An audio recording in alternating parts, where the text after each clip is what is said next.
வணக்கம் ஃப்ரெண்ட்ஸ். வாசந்தி அவர்கள் எழுதிய திறக்காத ஜன்னல்கள் அத்தியாயம் 16. அன்று மனசு எப்படி சிறகு கட்டி கொண்டு பறந்தது? என்ன காரணத்தால் பறந்தது? இந்த கேள்விகளை பலமுறை தனக்குள் ஒரு திகைப்புடன் கலவரத்துடன் சரோசி கேட்டுக்கொண்டாள். விடை கிடைக்கவில்லை. மார்பு படப்படுத்தது.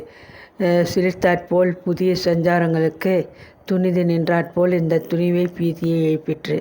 ஆனால் பீதியின் இடையிடையில் அந்த இரவு போதும் தினகருடன் தனித்து உட்கார்ந்ததும் அவனது பேச்சும் சிரிப்பும் பரிகாசமும் கனிவும் நினைவுக்கு வந்து மெல்லிய சுகந்தமாய் வருண்டிற்று. சர்வ நிசப்தமாயிருந்தது இரவு.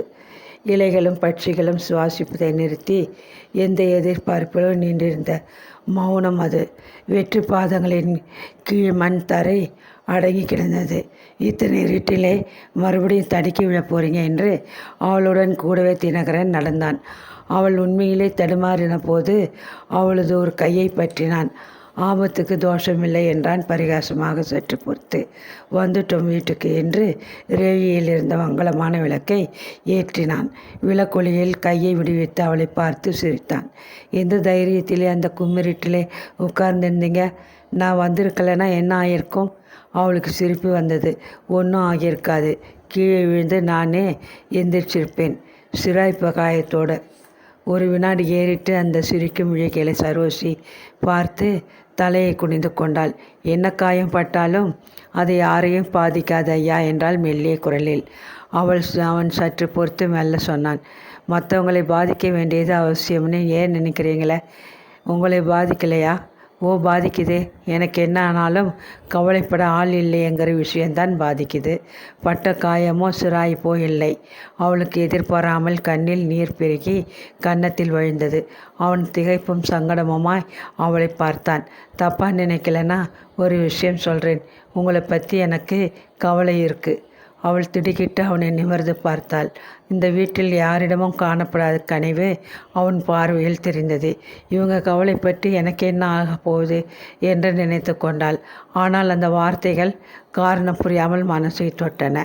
ஜமுலிங்கத்துக்கு நெருங்கிய தோழன் என்கிற முறையிலே எனக்கு உங்களை நினைச்சு வருத்தம் என்றான் அவன் தொடர்ந்து. என்னதான் நெருங்கின தோழனாக இருந்தாலும் சில விஷயங்களை பற்றி பேச முடியாது, புத்திமதி சொல்ல முடியாது. சொன்னால் தப்பாக படும். உங்ககிட்ட நான் நடந்துக்கிட்டது சரியில்லைன்னு எனக்கு பட்டாலும் நான் உங்களுக்காக பறிஞ்சு பேசினா அவன் ஏழகுடமாக எடுத்துக்குவான். சிநேகிதமே முறிஞ்சு போகும். அதனால தான் அவனை சரிப்படுத்துறது உங்கள் கையிலே தான் இருக்குன்னு ரொம்ப நாள் முன்னாலே உங்ககிட்ட சொன்னேன். அவளுடைய கூச்சமெல்லாம் விலகி போன நிச்சலனத்தில் என்னாலே அவங்களை வளைக்க முடியலையே என்றாள் விசனத்துடன். எனக்கு ரோஷம் அதிகம். சாகசம் பண்ண தெரியாது. அவங்கள திருப்திப்படுத்த எனக்கு தெரியாதது என் குறைத்தானே. அவளுக்கு மீண்டும் கண்களில் நீர் நிறைந்தது. இல்லை, உங்கள் மேலே குறையில்லை என்றான் தினகரன் தீர்க்கமாக அவளை பார்த்து. வீணையை மீட்டினாத்தான் நாதம் வரும், உடைச்சா நாதம் வருமா? அவள் குழப்பத்துடன் அவனை பார்த்தாள். வீணைக்கும் தனக்கும் என்ன சம்பந்தம் என்று புரியவில்லை. அவன் ஏதோ தன்னை உயர்வாக சொல்கிறான் என்று மட்டும் புரிந்தது. கூச்சம் ஏற்பட்டது. நீங்கள் என்ன சொன்னாலும் அவங்களுக்கு நான் வசதி இல்லை. சமையல் கட்டை நிர்வகிக்க மட்டும்தான் நான். எனக்கும் மனசு இருக்கும், ஏக்கம் இருக்கும்னு யாருக்கும் நினைப்பில்லை. எனக்கு புரியுது. அவள் சுளீர் என்று அவனை நிமிர்ந்து பார்த்தாள். உங்களுக்கு புரிஞ்சு எனக்கு என்ன லாபம் சொல்லுங்கள்? அவன் தலையை குனிந்து கொண்டான். லாப நஷ்டம் பார்க்கிற விஷயமில்லை இது. நான் உங்களுக்கு சிநேகிதன்னு நீங்கள் புரிஞ்சுக்கணும். என்னால் பிரத்யேகமாக உதவ முடியாட்டாலும் உங்களுக்காக பேச நான் ஒருத்தன் இருக்கேன்னு. அவளுக்கு உடம்பு லேசாக சிலிர்த்தது. இவனுக்கு உண்மையிலேயே நம்மேல் இரக்கமோ கருணையோ இருப்பதாக பட்டது. அவள் தன்னை சமாளித்து கொண்டு சொன்னால், ரொம்ப நன்றி ஐயா. ஆனால் நீங்கள் எனக்காக பேசினா அது வேறு ஆபத்தாக போகும். நீங்கள் பேசினாலும் தான் இங்கே கேட்க யார் இருக்காங்க? அது வாஸ்தவம்தான் என்றான் அவன் விசனத்துடன். பிறகு அவளை நேரடியாக பார்த்து மெல்லிய புன்னகையுடன் கேட்டான். ஆனால் உங்கள் கட்சிக்கு ஒரு ஆள் இருக்கிறது உங்களுக்கு பலம்தானே? அவள் தடுமாற்றத்துடன் அவனை பார்த்தாள். அந்த சிரிப்பும் பார்வையின் கனிவும் மனசை என்னவோ செய்தன. இதுவரை உணர்ந்தறியாத உணர்வுகள் சிலிர்த்து கொண்டு நெஞ்சில் ஜனித்தன. ஜம்புலிங்கத்தின் நெடிய கரிய உருவத்தை பார்த்ததுமே பீதியிலும் அருவருப்பிலும் சுருங்கி விரைத்து கொள்ளும் உடம்பு தினகரனின் நன்மையில் உருகி நின்றாற்போல் நிகழ்ந்தது. கன்னங்களும் காது மடல்களும் பனி போர்த்திய அந்த நேரத்திலும் உஷ்ணமாயின. அழகிருந்த என்ன பிரயோஜனம்? வெறும் அறக்கட்டைமாக இவங்க. ரத்தினத்தின் சிரிப்பு நினைவு தாக்கியது. இல்லை, அது பொய். நான் மரக்கட்டை இல்லை. உடம்பின் உயிரணுக்கள் எல்லாம் துடித்து கொண்டு எந்த எதிர்பார்ப்பிலும் நின்றன. கண்கள் கிறங்கி மயங்கி அவளை செயலிழக்க செய்தன. உங்களுக்கு என் மேலே இன்னும் நம்பிக்கை ஏற்படலைன்னு நினைக்கிறேன். அவள் திடுக்கிட்டு சுயநினைவுக்கு வந்தாள். ஓ, என்ன ஆயிட்டது நமக்கு என்று அவளுள் ஒரு பீதி படர்ந்தது. நான் ஒரு கல்யாணமான பொம்பளை. இப்படியெல்லாம் மயங்கினேன்னா உருப்பிடுவேனா என்ற கலவரம் ஏற்பட்டது. நான் எதுக்கு இந்த ஆளோடு பேசிக்கிட்டு நிற்கிறேன் என்று மனசு பதைத்தது. உங்கள் மேலே நம்பிக்கை இல்லாமல் இல்லை என்று அவள் தயக்கத்துடன் இழுத்தாள். உங்கள் சிநேகிதமும் அனுதாபமும் எனக்கு ஆபத்தை தான் வரவழைக்கும். கவலைப்படாதீங்க. எந்த ஆபத்தும் வரும்படியாக நான் நடந்துக்க மாட்டேன். உங்கள் சம்சாரத்தை ஒரு நாளைக்கு இங்கே அழைச்சிட்டு வாங்களேன் என்று அவள் பேச்சை மாற்றினாள். கண்ணாலமே ஆகாத போது எங்கிருந்து வருவா சம்சாரம்? அவள் வியப்புடன் அவனை பார்த்தாள். இன்னும் கல்யாணம் ஆகலையா? ஏன், உங்கள் சிநேகிதருக்கு 2 கல்யாணம் ஆயிடுச்சு. அவன் சிரித்தான். 16 வயசுலேயே அவனுக்கு கால் கட்டு போடணும்னு அவனுடைய அம்மா புரிஞ்சுக்கிட்டாங்க. நான் ஒரு தகப்பன் இல்லாதவன். வீட்டு பொறுப்பு அதிகம். இப்போ தான் கடைசி தங்கைக்கு கல்யாணம் செஞ்சு முடித்தேன். இனிமே தான் என்னை பற்றி யோசிக்கணும். உங்களுக்கு யாராவது நல்ல பெண் தெரிஞ்சால் சொல்லுங்களேன். அவள் சிநேகிதமாய் சிரித்தாள். உங்களுக்கு எப்படிப்பட்ட பொண்ணாக இருக்கணும்? உங்களைப் போல இருக்கணும். அவளுக்கு மீண்டும் இரத்த நாளங்கள் எல்லாம் உஷ்டமேறி சிலிர்த்து உருகின. அவள் தடுமாற்றத்துடன் தலையை குனிந்து கொண்டாள். வேண்டாம் வேண்டாம், என்னை போல உங்களுக்கு வேண்டாம். நீங்களும் அப்புறம் திருப்தி இல்லாமல் அழுத்து போய் 2ஆம் கல்யாணம் செய்துக்குவீங்க. அவன் அவளை தீர்க்கமாய் பார்த்தான். ஜம்முலிங்கமும் நானும் ஒரே மாதிரி ஆளுங்கிறீங்க. அவள் பதில் சொல்லாமல் மௌனமாக நின்றாள். அவனைப் போல நாம் அடையனில்லை என்றான் தொடர்ந்து. திடீரென்று அவளுள் பலவீன்மை ஏற்பட்டது. சுய பச்சதாபத்தில் கண்களில் நீர் பொங்கியது. வீடு ஒரே இருட்டா இருக்கு, நான் போய் விளக்கேத்துறேன் என்று அவன் தன்னை பார்க்காத வண்ணம் முகத்தை திருப்பி கொண்டாள். மரகதத்தை துணைக்கு உட்கார சொல்லுங்களேன் என்றான் அவன் மிருதுவாக. இவ்வளோ பெரிய வீட்டிலே வேலையிலே தனியாக உட்கார்றது பயமா இல்லை? பயமாக தான் இருக்க என்றாள் அவள். மரகதத்தோட புருஷனுக்கும் காய்ச்சல். அவனுக்கு கஞ்சி காய்ச்சி குடிச்சிட்டு வரேன்னு சொல்லியிருக்கான். அப்போ சரி, அவள் வர வரைக்கும் நான் உட்காந்துருக்கட்டுமா? வேண்டாம் என்று சொல்ல அவளுக்கு தயக்கமாக இருந்தது. நான் ரேழியிலே உட்கார்ந்திருக்கிறேன். நீங்கள் உள்ளார தாப்பால் போட்டு உட்கார்ந்துருங்க என்று அவன் புன்னகைத்தான். அவள் தயங்கினாள். உள்ளே மின்சார விளக்கை ஏற்றிக்கிட்டு உட்கார்ந்தான் மாமியாருக்கு பிடிக்காது. சர விளக்கை ஏற்றணும். தினமும் மரகத புருஷன் சண்முகம் செய்வான். எனக்கு எட்டாது. இவ்வளவுதானே, நான் ஏற்றுறேன் என்று அவன் உள்ளே நுழைந்தான். தட்டு தடுமாறி சென்று மின்சார விளக்கின் சுவிட்சை தட்டினான். அவள் உள்ளே சென்றாள். மாடப்பெறையில் இருந்த தீப்பெட்டியை எடுத்து கொடுக்க அவன் ஒரு நாட்காலியின் மேல் ஏறி 2 சர விளக்குகளை ஏற்றினான். இன்னும் வேறு எங்கேயாவது என்றான். ஆமாம், சமையலறைக்கு போகிற வழியிலே ஒரு ரேழி உண்டு. அங்கெல்லாம் மின்சாரம் கிடையாது. அவளை தொடர்ந்து அவன் விரைந்தான். அவள் பழக்கத்தினால் தடுமாறாமல் சென்றாள். அவன் எதன் மேலே மோதி தடுக்கி அம்மாடி என்கையில் அவள் தனையாமல் கையை கொடுங்க என்றாள். அவன் பதில் பேசாமல் அவள் கையை பிடித்து கொண்டு நடந்தான். இதுதான் ரேழி என்றாள் அவள். தீப்பெட்டி இந்தாங்க என்று எங்கிருந்தோ எடுத்து கொடுத்தாள். அடேங்கப்பா, இருட்டிலே ரொம்ப கூர்மையாக இருக்கே உங்கள் பார்வை என்று அவன் வியந்தான். இருட்டு தான் எனக்கு பழக்கம் என்று அவள் சிரித்தாள். அவன் மௌனமாக தீக்குச்சியை கிழித்து அவள் காட்டிய திசையில் விளக்கை ஏற்றினான். ரொம்ப நன்றிங்க. ஏதாவது சாப்பிட்றீங்களா என்றாள் அவள். வேண்டாம், நீங்கள் சாப்பிடுங்க. நான் வெளியிலே உட்கார்ந்து இருக்கேன். மரகதத்தை வர சொல்லிவிட்டு கிளம்புறேன் என்றான்.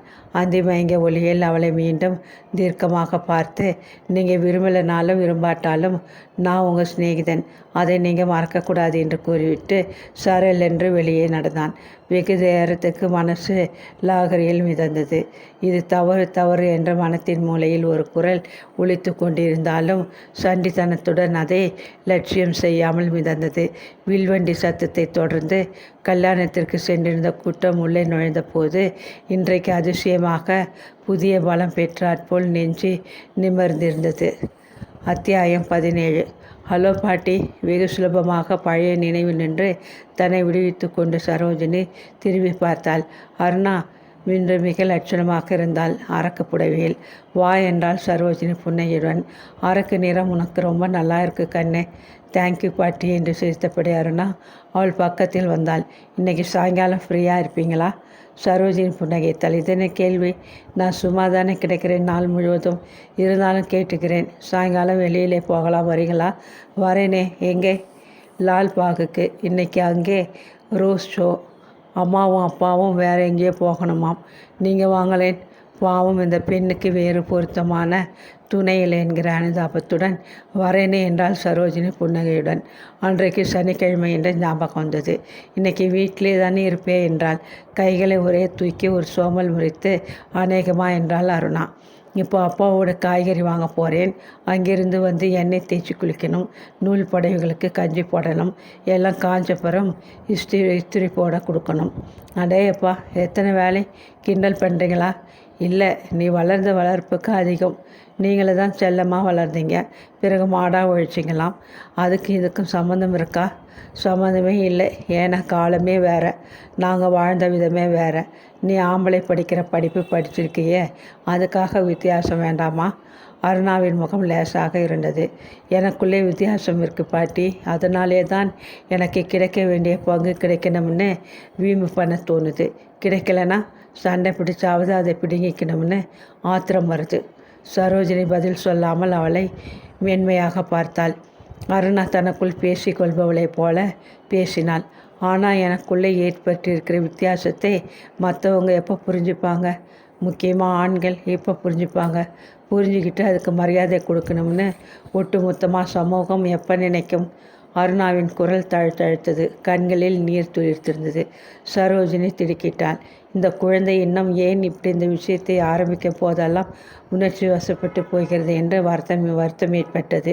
அவளுடைய கையை தட்டினால் சமாதானமாக. அருணா தன் போக்கில் பேசிக்கொண்டு போனாள். இது நியாயமில்லைன்னு எடுத்து சொன்னதுக்காக நான் ஏதோ தப்பு செஞ்ச மாதிரி என்னை கேவலமாக பார்க்காம இருக்க எப்போ கற்றுக்கும்? சரோஜினி மிருதுவாக சொன்னாள். காலம் மாறிக்கிட்டு வருது கண்ணு அருணா. நான் இருந்த காலத்துக்கும் நீ இருக்கிறதுக்கும் நிறைய வித்தியாசம் ஏற்பட்டு போயிருக்கிறதே நானே பார்க்கிறேன். பெண்கள் மனசளவில் ஏற்பட்டிருக்கிற வித்தியாசம் ஆண்களுக்கு ஏற்படலை பாட்டி. சமூகத்துக்கும் ஏற்படலை. அதனால்தான் ஒரு மூடி கிடக்கிற கட்டிடத்தை உடச்சிக்கிட்டு வெளியே வர்ற மாதிரி எதிர்த்து நிற்கிற பெண்கள் கலைச்சி போகிறாங்க. எப்போவுமே எதிர்த்து நிற்கிறது என்கிறது சுலபம் இல்லை கண்ணு. எதிர்க்க துணிஞ்சியானா போராட்டத்துக்கு தயாராக தான் இருக்கணும். அதை சமாளிக்க சாமர்த்தியம் இயற்கையாக உனக்கு வரணும். நீ செஞ்சது சரின்னு மற்றவங்க நினைக்கிற ஒரு சூழலை நீ தான் உருவாக்கணும். நான் படித்த வெள்ளாருண்ணா. ஆனால் மெல்ல மெல்ல ஜனங்க மாறுவாங்கன்னு நம்பிக்கை இருக்குது. பெண்கள் எல்லோருக்கும் படிப்பு இருக்கணும். படிப்பு இருந்தால் ஒரு வலு வரும். அந்த வலுவினாலே சமூகம் மாறிடலாம். ஏன்னா அதில் ஒருத்தி தானே நீ நிறைந்த கண்களுடனே அருணா கை கட்டி சிரித்தாள். அடேயப்பா பாட்டி, உங்களுக்கு மட்டும் படிப்பறிவு இருந்திருந்தானா ஊரை ஒரு கலக்கியிருப்பீங்க. குறைஞ்சபட்சம் ஒரு மந்திரியாகவது ஆகியிருப்பீங்க. இந்த யோசனைக்கெல்லாம் படிப்பறிப்பு வேண்டியதில்லை, அனுபவம் போதும் என்று சொல்லி சரோஜினி சிரித்தாள். உங்கள் கதையை தான் என்கிட்ட சொல்ல மாட்டேங்கிறீங்க. அதெல்லாம் சொல்ல முடியா இல்லை கண்ணு. நிச்சயமாக ஏதோ இருக்கும்னு எனக்கு தோணுது. சரோஜினி திடுக்கிட்டு அவளை பார்த்தாள். எப்படி சொல்கிற? அந்த தினகரன் தாத்தாவை பார்த்ததிலிருந்து தோணுது. மிக மெலிதான அதிர்ச்சி ஏற்பட்டது. நான் முகமும் பேச்சும் எந்த வகையிலையாவது காட்டி கொடுத்து விட்டதா? அடைச்சி போ என்றால் செல்லமாக. சினிமா பார்த்து பார்த்து உனக்கு கற்பனை அதிகமாக போச்சு. அப்போ ஒன்றும் இல்லையா? அப்போது உங்கள் கதையிலே ஒன்றும் சுவாரஸ்யம் இல்லை தான். சினிமா நிச்சயம் எடுக்க முடியாது. ஏதோ மரியா அப்பாவியை போல சிரிக்கும் அவளை அருணா சில வினாடிகள் சுவாரஸ்யத்துடன் பார்த்தாள். என்னாலே நம்ப முடியலை பாட்டி. நீ நம்புறதை தவிர வேறு வழி இல்லை. ஏன்னா வெறும் உப்பு சப்பில்லாத வாழ்க்கை தான் என்னது. அருணா. உள்ளிருந்து கார்த்திகேயனின் குரல் கேட்டது. அருணா விற்கென்று எழுந்தாள். நான் கிளம்புறேன் பாட்டி. அம்மாவை கீசரை போட்டு வைக்க சொல்லுங்கள். சரி, நான் எண்ணெய் விற்கிறேன் இன்னைக்கு உனக்கு. ரைட்டோ. சரோஜினி எழுந்து அவளுடன் நடந்து வெளித்தாழ்வாரத்துக்கு வந்தாள். அருணாவும் கார்த்திகேயனும் கிளம்பி செல்வதை பார்த்த பிறகு தோட்டத்தில் இருந்த நாற்காலியில் சென்று அமர்ந்து கொண்டாள். அருணாவை நினைத்து சிரிப்பு வந்தது. பாம்பின் கால் பாம்பறியும் என்பது போல இவளுக்குள்ளே என்ன சந்தேகங்கள் என்று வியப்பாக இருந்தது. நிச்சயம் ஏதோ இருக்குன்னு தோணுது அந்த தினகரன் தாத்தாவை பார்த்ததிலிருந்து. கார்த்திகேயனும் அப்படிதான் நினைப்பானோ? அவளுக்கு கூச்சத்தில் கன்னம் லேசாக சிவந்தது. விரோதி என்று அப்பா பிரத்யேகமாக குறிப்பிட்டவரை அம்மா இத்தனை வருஷங்கள் கழித்தும் பார்க்க விரும்பியதற்கு ஏதேனும் அர்த்தம் கற்பித்து கொண்டிருப்பானோ? என்ன வேணுமானாலும் நினச்சிக்கிட்டோம் என்று அவள் சொல்லி கொண்டாள். இவங்க இனிமே என்னை பற்றி என்ன நினச்சும் எனக்கு என்ன ஆக போகுது? தினகரனும் ரொம்ப யோசித்து தான் சொல்லி அனுப்பியிருக்கிறார். இத்தனை வருஷங்களுக்காக அவர் எங்கே இருந்தார் என்றே தெரியாது. ஒரே அடியாய் வெறுத்து போய் தமிழ்நாடே வேண்டாம்னு ஆந்திர மாகாணத்துக்கு போயிட்டேன். அதாவது ஆந்திர மாகாணமாக பிரிந்த போது போய்விட்டிருக்க வேண்டும். இப்படி வெறுப்பேற்று இருக்க வேண்டுமானால் வெறுப்பா அல்லது பயமா? சற்றென்று அவளுக்கு ஒரு விஷயம் ஞாபகத்திற்கு வந்தது. மகன் விபத்திலே இருந்து போனான். அவள் கண்கள் விரிய வெட்ட வெளியை பார்த்தாள். தோட்டம் கண்ணுக்கு புலப்படவில்லை. மனசாளரம் பளீரென்று திறந்தது. ஓவென்று நினைவலைகள் மோதுகையில் மார்பு படப்படுத்தது. நெஞ்சு பதறியது. புதிதாக புலப்பட்ட அர்த்தங்களைக் கண்டு உடம்பு நடுங்கிற்று. அவள் வருஷங்களை முன்னுக்கும் பின்னுக்கும் புரட்டி ஞாபகங்களில் நின்ற சம்பவங்களையும் பேச்சையும் பொருத்தி பார்த்தாள். மெல்ல மெல்ல அன்றைக்கு புரியாத புகை மூட்டமாக இருந்த விஷயங்கள் இப்போது புரிய ஆரம்பித்தன. அப்பொழுது கார்த்திகேயனுக்கு 8 வயது. ஜம்புலிங்கத்தின் சுபாவம் பழையபடிதான் இருந்தது. ஆனால் சரோஷி மாறியிருந்தாள். பிள்ளை பெற்று கொடுத்த மகராசி என்கிற மதிப்பு மாமியாரின் பார்வையில் ஏறி இருந்தது. மாமியார் கொடுத்த மதிப்பில் ஊரும் வீடும் மதிக்க ஆரம்பித்திருந்தன. அவளுக்கே குழந்தையின் விளையாட்டும் மழலை பேச்சும் ஒரு புதிய தெம்பை ஏற்படுத்தியிருந்தன. நீ செய்யும் அவமானங்கள் எல்லாம் என்னை பாதிக்காது என்று அவள் தன் செய்கையாலேயே ஜம்புலிங்கத்துக்கு உணர்த்த ஆரம்பித்திருந்தாள்.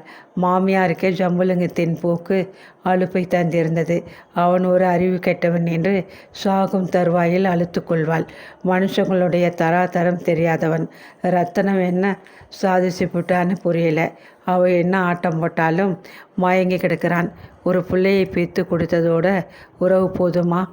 உன்னை சன்னியாசினியாக வச்சுவிட்டானே பாவி என்று வியப்பாள். சரோஷி வாயை திறக்க மாட்டாள்.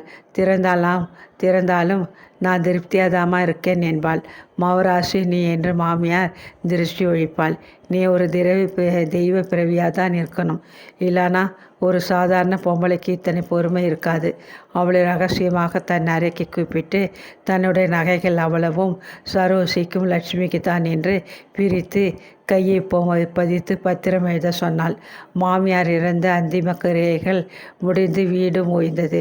அவளும் ஓய்ந்து கொள்ளை பூற்றத்தில் ஒரு இரவு அவள் படுத்திருக்கையில் ஜம்புலிங்கத்தின் குரலும் வேறு ஒரு ஆளின் குரலும் கேட்டன. அங்கிருந்து எழுந்து உள்ளே போய்விடலாம் என்று அவள் முதலில் நினைத்தாள். ஆனால் உடம்பு ஒரேடையாக சோர்ந்திருந்தது. நான் படித்திருப்பது அவங்களுக்கு தெரியாது என்கிற தைரியத்திலும் சோம்பலிலும் படித்திருந்தாள். காரியம் முடிஞ்சு போச்சு சாமி என்றான் அந்த ஆள். எப்படி என்றான் ஜம்புலிங்கம். சின்ன பிள்ளை ரோட்டுக்கு குறுக்கா போச்சு, ஏற்றிட்டான் டிரைவர். யாருக்கும் சந்தேகம் வராதே. நம்ம வண்டின்னு கண்டுபிடிக்க மாட்டாங்களா? அதெல்லாம் கவலைப்படாதீங்க. அது அடுத்த ஜில்லா நம்ம நம்பர் பிளேட்டுக்கு கூட மாற்றி கொண்டு போனோம். எத்தனை வயசு பிள்ளைக்கு? 4. அன்றைக்கு இரவு புரியாத பேச்சு இன்று சரோஜினிக்கு தெளிவாக புரிந்தது. அத்தியாயம் 18. திகுதிகுவென்று ஒரு ஜுவாலை புதிதாக அடி வயிற்றிலிருந்து பற்றியது. நாற்காலியை பிடித்திருந்த கைகள் அதிகமாக இறுகின. கண்கள் அகல விரிந்து 50 வருஷ தொலைவை எட்டி பிடித்தன. சரோஜினிக்கு நினைக்க இப்போவும் தாழ முடியவில்லை. ஜம்புலிங்கம் கொலைக்கு வஞ்சாதவன் என்கிற சந்தேகம் சரோஜினிக்கு உண்டு. கிங்கரன்களைப் போல அடியாட்கள் 4-5 பேர் முன்கட்டில் இருக்கும் ஓர் அறையில் எப்போதாவது ரகசியமாக அவனுடன் பேச்சுவார்த்தை நடத்துவது அவளுக்கு தெரியும். அந்த ஆட்களை கண்டால் அவளுக்கு மனத்தை கலக்கும். ஜம்புலிங்கத்திடம் அவர்களை பற்றி விசாரிக்க தைரியமில்லாமல் ஒரு முறை மாமியார் சுமூகமாக இருக்கும் சமயத்தில் அவள் மெல்ல கேட்டிருக்கிறாள். அது யார்? அவங்க பண்ணையாட்கள் மாதிரி தெரியலையே, கொலைக்கார பாவிங்க மாதிரி தெரிகிறாங்க. பௌத்து கலக்குது எனக்கு. அவங்களுக்கு என்ன வேலை இங்கே? சுமூகமாக இருந்த மாமியாரின் முகம் சற்றென்று விரைத்து கொண்டது. ஆம்பளைங்களுக்கே எத்தனையோ விவகாரம் இருக்கும், உனக்கும் எனக்கும் அதை பற்றி தெரிஞ்சு என்ன ஆகணும் என்று சீறி விழுந்தாள். இத்தனை பெரிய ஜெமினை கட்டி காக்கிறது சாமானியம்னு நினைச்சியா? சரோஜி வயக்கம்போல் வாயை மூடிக்கொண்டு தன் வேலையை தொடர்ந்தாள். ஆனால் மனசு சமாதானமாகவில்லை. கட்டி காக்கிற பழப்பிலே வெட்டி சாய்க்கிற பழக்கமும் இருக்குமா என்ற கேள்வி உள்ளே எழுந்தது. எழுந்த வேகத்திலேயே அதை அவள் அமுக்கினாள். நம்ம புருஷனை பற்றி இது என்ன நினைப்பு என்று தன்னையே கடிந்து கொண்டாள். நம்மக்கிட்டே அவங்க அனுசரணை அல்லங்கிறதுக்காக இப்படியெல்லாம் நினைப்பு ஓடலாமா? மாமி சொல்கிறது போல் பண்ணையில் எவ்வளவோ விவகாரம் இருக்கும். போலீஸ் எதிர்பார்க்கறதை விட சொந்தமாக ஆட்களை காவலுக்கு வைக்கிறது நல்லது தானே என்று சமாதானப்படுத்தி கொண்டாள். ஆனால் இந்த சமாதானம் ஆட்டம் காணும்படியாக எத்தனையோ விஷயங்கள் பராபரியாக அவள் காதில் விழுந்திருக்கின்றன. வேலைக்காரர்களின் பேச்சில் விக்கித்து பயந்த நிலையில் அவள் என்னவென்று கேட்டபோது மழுப்பலில் அவளுள் சந்தேக வித்து ஒன்றிருக்கிறது. தனியாட்களில் சடையப்பன் என்ற ஒருத்தன் பரமயோக்கியன், உழைப்பாளி என்று சரோஜிக்கு எண்ணம். தினகரன் கூட அவனை அவள் முன்னிலையில் ஜம்புலிங்கத்திடம் பாராட்டி பேசியிருக்கிறான். சடையப்பனுக்கு குடியானவ தெருவில் மிகுந்த செல்வாக்கு என்று கேள்விப்பட்டிருக்கிறார். பொங்கலுக்கு பொங்கல் கூடைகளை பழங்களாலும் காய்கறிகளாலும் நிரப்பி எங்கள் தோட்டத்துங்க என்று பணிவாக சொல்லி சரோஜியிடம் கொடுத்து நமஸ்கரிப்பான். ரத்தனத்தை மனைவியாக்கி ஜம்புலிங்கம் வீட்டிற்கு அழைத்து வந்த பிறகும் சரோஜியை தான் ரஜமானியம்மா என்று அழைப்பான். திடீரென்று ஜம்புலிங்கத்திற்கு சடையப்பனை பிடிக்காமல் போயிற்று. தன்னை அவன் மதிப்பதில்லை என்ற ரத்தனம் வத்தி வைத்திருப்பாளோ என்று சரோஜிக்கு தோன்றும். அடிக்கடி ஜம்புலிங்கம் சடையப்பனை கூப்பிட்டு கவுத்துவதும் அல்லது அவனை பற்றி மற்றவர்களிடம் கத்துவதும் வழக்கமாக போயிற்று. அப்பொழுதுதான் ஒரு நாள் தினகரன் அவனுக்காக பரிந்து பேசுவதை கேட்டாள். சடையப்பன் நல்ல உழைப்பாளி ஜம்பு, அவனை நீ பகைக்கிறது நல்லதில்லை. அவனை பார்த்து தான் மற்ற பண்ணை ஆட்களும் சுறுசுறுப்பாக இருக்காங்க. கண்ணை மூடிக்கிட்டு நீ அவனுக்கு எல்லா பொறுப்பையும் கொடுக்கலாம். அட, உனக்கு என்ன, அவனும் கூட பிறந்தவனா? வாக்காளத்து பேச வந்துட்டு என்றான் ஜம்புலிங்கம். கூட பிறந்தவனாக இருந்தால் தான் பேசுகிறோமா ஜம்பு? மனிதாபிமானங்கிறது ஒன்று இருக்கா இல்லையா? அதெல்லாம் எனக்கு தெரியாது என்றான் ஜம்புலிங்கம் விரைப்பாக. என் உப்பை திங்கிற நாய் அவன். சும்மா வாழை சுருட்டிக்கிட்டு உட்காராமல் என்னமோ நியாயம் பேசி எல்லோரையும் மாற்ற எல்லாம் பார்க்குறான். அவன் சொல்கிறது நியாயம்தான் ஜம்பு. உன் பாட்டன் காலத்திலே இருந்த கூலியையே நீ இன்னும் கொடுத்துக்கிட்டு வர்றது நியாயமாக இல்லையோ? என்னால் இப்போ அவ்வளவுதான் கொடுக்க முடியும். வயிறு காஞ்சவன் எவனாவது நம்ம ஜமீனில் இருக்கானான்னு என்கிட்ட காம்பி. உங்ககிட்ட வந்து முறையிடுறதாலே அப்படி யாரும் இல்லைன்னு நினைக்காதே. பற்றாக்குறையினால தானே இப்போ நியாயம் பேச ஆரம்பிச்சிருக்காங்க. எல்லாம் அந்த திமிர் பிடிச்சி சடையப்பனுடைய தூண்டுதல்னால. சற்று நேரம் தினகரன் எதுவும் பேசவில்லை. பிறகு துண்டை உதறி தோளில் போட்டுக்கொண்டு எழுந்தான். என்னவோ உன் சிநேகிதன் என்கிற காரணத்தாலே உனக்கு நல்லது பொல்லாததை எடுத்து சொல்ல உரிமை இருக்குங்கிற நினைப்பிலே சொன்னேன். கேட்டுக்கிறதும் கேட்டுக்காததும் உன்னுடைய உரிமை. அதுதான் புத்திசாலியத்தனமான பேச்சு. எல்லோரையும் நான் அளந்துதான் வச்சிருக்கிறேன். சடையப்ப நடக்கிற வழி எனக்கு தெரியும். அப்போ சரி என்று விறுவிறுவென தினகரன் கிளம்பினான். மறைவில் நடையில் நின்றபடி அவர்கள் பேச்சை கேட்டுக்கொண்டிருந்த சரோஜியை தாண்டி கொண்டு அவன் செல்லும்போது அவளை கண்ட வியப்பில் சில வினாடிகள் அவன் தயங்கி நின்றான். கண்களில் மெல்லிய மலர்ச்சி தோன்றி மறைந்து மறுவினாடி விசனமோ பச்சதாபமோ பரஸ்பர அனுதாப பரிமாறல் போன்று ஏதோ ஒன்று நிழலாடிற்று. பிறகு அவன் அங்கு நிற்காமல் அவளை கடந்து விரைந்து சென்றான். அவன் கண்களில் தெரிந்த அனுதாபமும் காருண்யமும் அவளை ஆட்கொண்டு விட்டாற்போல் அவளுக்கு பிரமை ஏற்பட்டது. ஜம்புலிங்கத்தினது எத்தனை மாறுபட்டவன் என்று ஆச்சரியம் ஏற்பட்டது. இவனுடைய சுபாவம் ஜம்புலிங்கத்திற்கு இருந்திருந்தால்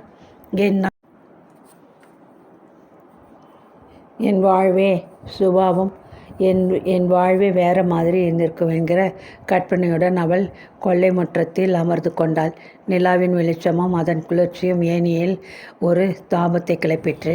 உள்ளே ரத்தினமும் ஜம்புலிங்கமும் பேசி சிரிப்பதும் சலாபிப்பதும் மெலிதாக கேட்டன. ஜம்புலிங்கம் தினகரனைப் போல் மென்மையானவனாக அனுதாபமுள்ளவனாக இணக்கமாக இருந்திருந்தால் அவங்க தொட்ட மாத்திரத்திலே இந்த உடம்பு விரைச்சி போயிருக்காது, உருகி போயிருக்கும். இல்லாத குணத்தை நினச்சி இப்போ யாருக்கு லாபம்? அவங்களுக்கு ரத்தினம் தான் சரியான ஜோடி. மாட்டுக்கு கூட ஜோடி பொருத்தம் பார்த்து சேர்த்தாதான் இணக்கமாக இருக்கும். ஒரு நாள் இருட்டில் தான் இடறி விழப்போக தினகரன் தன்னை பிடித்து கொண்டதும் இரத்த நாளங்கள் எல்லாம் சிலிர்த்தெழுந்ததும் நினைவுக்கு வந்தது. கன்னங்கள் சூடேறுவதைக் கண்டு அவள் திடுக்கிட்டு அந்த நினைப்பை விரட்டினாள். ரத்தினத்தை ஜம்புலிங்கம் திருமணம் செய்து கொண்டு வந்து வீட்டில் நடக்கும் கூத்தை காண சகிக்காமல் ஒருமுறை அவள் தன் பிறந்த வீட்டிற்கு சென்றபோது அம்மாவிடம் சொல்லி அழுதாள். அம்மா சற்று நேரம் பேசாமல் இருந்தாள். பிறகு மெல்ல சமாதானப்படுத்தும் குரலில் சொன்னாள், இதை பாரு, 2ஆம் கல்யாணம் செய்துக்கிட்டாரு உண்மைதான். ஆனால் உன்னை ஒதுக்கி வச்சிடலையே. இன்னும் அவங்க வீட்டிலே அவங்க மனைவியாக தானே இருக்க. அவள் துடிப்புடன் அம்மாவை பார்த்தாள். அப்படி இருக்கிறதுலே ஏதாவது மதிப்பு இருக்கா? என்னை அனுப்பிட்டாங்கன்னா என்னை விட நல்ல சமையல்காரி அவங்களுக்கு கிடைக்க மாட்டா. நான் வெறும் சமையல்காரி தான் அங்கே. அவளுக்கு உதடுகள் படப்படுத்து கண்களில் நீர் முட்டிற்று. என்னுடைய நிலைமை அம்மாவுக்கு புரியலை என்கிற ஆதங்கம் எழுந்தது. அம்மா சுற்றுமுற்றும் பார்த்து தனிந்த குரலில் சொன்னால், இந்த 2ஆம் கல்யாணமே உன்னால் வந்த வினைத்தான்னு உன் மாமியார் ஜாடமாடியாக சொல்கிறாங்க. உனக்கு குழந்தை பிறக்கலைன்னு ஒரு காரணம். அதோடு நீ புருஷன்கிட்ட இணக்கமாக நடந்துக்கிறது இல்லைன்னாங்க. அவள் சுரீனொரு கோபத்துடன் நிமிர்ந்தாள். தூத்தறி, இதையெல்லாம் தாயும் மகனும் பேசிக்கொள்வார்களா? ஆமாம், இவங்க தான் வந்து கண்டாங்க என்றால் ஆத்திரத்துடன். சொல்ல தெரியாத ஆங்காரம் சுழன்று சுழன்று எழுந்தது. எங்கிட்ட அவங்கள இணக்கமாக இல்லைன்னு நான் சொன்னால் நீ என்ன பண்ணுவ? முதல்ல வைப்பேன் என்றால் அம்மா காரமாக. அவங்க ஆம்பளைங்கடி என்ன வேணால் செய்யலாம். இந்த ரத்தினமும் சலிச்சு போனால் ஒரு சொர்ணத்தை இட்டாரலாம். நீ எப்படி கேட்கலாம்? அவங்கள கைக்குள்ளே வச்சுக்க உனக்கு சாமர்த்தியம் இல்லை. பிள்ளையை பெற்று கொடுக்கல. நம்ம வீட்டில் யாரும் அலடன்னு பேர் வாங்கினதில்லை. நீ தான் இப்படி இருக்க. இந்த மட்டும் உன்னை அந்த வீட்டு மூத்த மருமகளாக இன்னும் மதித்து வச்சுருக்காங்கன்னு சந்தோஷப்படு. இந்த விஷயத்துக்காக அம்மா தான் சந்தோஷப்படுகிறாள் என்று சரோசிக்கு தோன்றிற்று. நீ எப்படி கேட்கலாம்? ஆக எனக்கு ஒரு உரிமையே இல்லை. அவன் எனக்கு கொடுத்திருக்கும் இந்த நிழலுக்காக நான் எழுதாமல் தந்திருக்கும் அடிமை சாசனம்.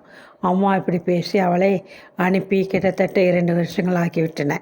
என்னை அவங்க அடிமைப்படுத்த நினைச்சாலும் நான் என்னை கேவலப்படுத்திக்கலை என்று அவள் தனக்குள் சொல்லி சிரித்து கொண்டாள். எப்போ இன்னொரு பொம்பளை கூட்டிக்கிட்டு வந்தியோ அப்போவே உனக்கு இந்த உடம்புல இருக்கிற பாத்தியதை போயிடுச்சுன்னு தீர்மானமாக சொல்லியாச்சு. உனக்கு வேணுங்கிற போது வர்றதுக்கும் வேண்டாம் என்கிற போது ஒதுக்கிறதுக்கும் நாய ஜென்மம் நினைப்பா. நான் இப்போ எவ்வளவோ நிம்மதியாக இருக்கேன். வேங்க மாதிரி பாய்ஞ்சு என்னை திவசம் செஞ்சது நான் தான். உடல் சுகம்னா எனக்கு அது வேண்டாம். நிலா தன்னென்று பொழிந்தது. நாடி நரமெல்லாம் எதற்காக இயங்குகின்ற என்று புரியாமல் அவள் கண்களிலிருந்து சரம் சரமாய் நீர் வழிந்தது. ஒரு நாள் மாலை அவள் மல்லிகை அரும்புகளை தொடுத்து கொண்டிருந்தாள். அவளை தவிர குடும்பம் பூராவும் மதுரைக்கு கிளம்ப அமர்க்களத்தில் இருந்தது.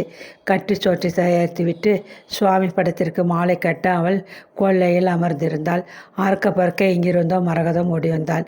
சுற்றுமுற்று பார்த்துவிட்டு மெல்லிய படப்படக்கும் குரலில் அவள் அருகில் குடிந்து சொன்னாள், அம்மா, அந்த சடையப்பனை யாரோ கொலை பண்ணிட்டாங்க. என்னது என்றால் அவள் அதிர்ந்து. நான் நம்ப மாட்டேன். சத்தியமாமா, தோட்டக்கார மாடசாமி கண்ணாலே பார்த்துட்டு வந்து சொல்கிறாரு. அவள் திடுகிட்டு நிமிர்ந்து பார்த்தாள். சற்று எட்ட மாடசாமி நின்றிருந்தான். கண்களில் நீர் நிறைந்தது. ஆமாம்மா, என் கண்ணாலே பார்த்தேன். எல்லையம்மன் கோவிலுக்குள்ளே பின்னாலே ஓடுற வைக்காலிலே கழுத்திலே வெட்டோடு பிணம் கிடந்துச்சு. சரோசிக்கு தாங்கவில்லை. சடையப்பன் எத்தனை நல்லவன். அவனை கொல்ல கிராதகர்களும் துணிவார்களா? அவளுக்கு மார்பு படப்படுத்தி விழிகளில் நீர் பெருகிற்று. பூக்கூடை காலில் இடறி உருளுவதையும் கவனிக்காமல் அவள் சரல் என்று எழுந்து உள்ளே விரைந்தாள். வீட்டில் சாமானை திணித்து கொண்டிருந்த ஜம்புலிங்கமும் ரத்தனமும் நிமிர்ந்து பார்த்தார்கள். ரத்தினத்தின் முகத்தில் ஒரு ஏளன கேள்விக்குறி தோன்றிற்று. என்னங்க, என்ன அநியாயம் பாருங்க என்று சரோசி பொதுவாக பிரலாபித்தாள். நெஞ்சு குழியில் ஏதோ அடைக்க கண்களில் நீர் வழி அவள் தடுமாறியபடி, அந்த சடையப்பனை யாரோ கொலை பண்ணிட்டாங்களாம். எல்லையம்மன் கோயில் வாய்க்காலிலே புணம் கிடக்காம். யாரும் பதில் சொல்லவில்லை. அடடா, அப்படியா என்று திகைக்கவில்லை. ஒரு இறுகிய மௌனம் நிலவிற்று. அதையெல்லாம் கவனிக்காமல் அவள் அரற்றினாள். எத்தனை நல்லவன் அவன். அவனை போய் யாரு? ஜம்புலிங்கம் நிதானமாக முன்னால் வந்து அவள் கன்னத்தில் ஒரு அறை வைத்தான். எதுக்கு இப்படி ஒப்பாரி வைக்கிற? அந்த சடையப்பன் உனக்கு என்ன ஆவணும்? நீ அவனுக்கு வப்பாட்டியா? அவள் அதிர்ச்சியுடன் அவனை பார்த்தாள். பொங்கி வரும் சிரிப்பை அடக்க முயல்பவளாக நிற்கும் ரத்தனத்தை பார்த்தாள். தூ என்று இருவர் மேலும் காரி துப்ப வேண்டும் என்று எழுந்த வேகத்தை அடக்கி கொண்டு அவள் அறையை விட்டு வெளியேறும்போது ஜம்புலிங்கம் ஏதோ மெல்லிய குரலில் சொல்வதும் அதற்கு ரத்தினம் பாகபாகவென்று சிரிப்பதும் காதில் விழுந்தது. மனதில் தீ பற்றியது.